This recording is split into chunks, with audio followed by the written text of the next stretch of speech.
भाजप नेते सुधीर मुनगंटीवार यांनी आज भाजप कार्यकर्त्यांसह चंद्रपूर इथे छावा चित्रपट बघितला। यावेळी सिनेमागृहात भाजप कार्यकर्त्यांनी जोरदार घोषणाबाजी करत परिसर दणाणून सोडला। छावा हा शब्दच पराक्रमाचे प्रतीक असल्याचं सांगत प्रत्येकाने हा चित्रपट आवर्जून पाहावा असं सुधीर मुनगंटीवार यांनी आवाहन केलंय। सोबतच गरीब विद्यार्थ्यांसाठी छावा चित्रपट मोफत पाहण्याची व्यवस्था करणार असल्याची देखील सुधीर मुनगंटीवार यांनी घोषणा केली। हा चित्रपट सर्वांनी बघितलाच पाहिजे। छावा या शब्दातच पराक्रमाचं प्रतीक आहे।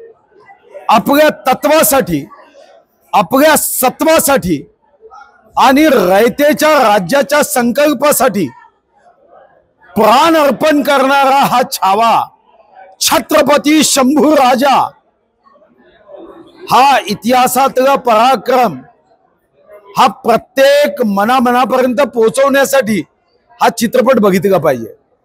या व्हॉट्सअपच्या युगामध्ये आमचा ऐतिहासिक वारसा, आमचा पराक्रम याचं विस्मरण तर होत नाही ना, याचा विचार करण्याची आवश्यकता आहे।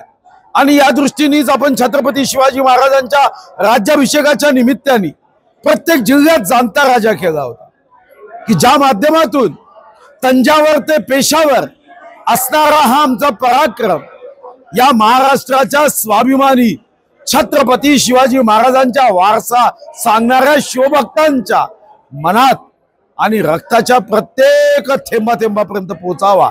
आणि त्या दृष्टीने आज आम्ही हा छावा चित्रपट पक्षाच्या वतीने आयोजित केलाय आणि भविष्यातही काही दिवस आम्ही जे गरीब आहेत, छोटे विद्यार्थी विद्यार्थिनी झोपडपट्टीमध्ये राहणारे त्यांच्यासाठी छावा चित्रपट हा मोफत ठेवण्याचा निर्णय केला।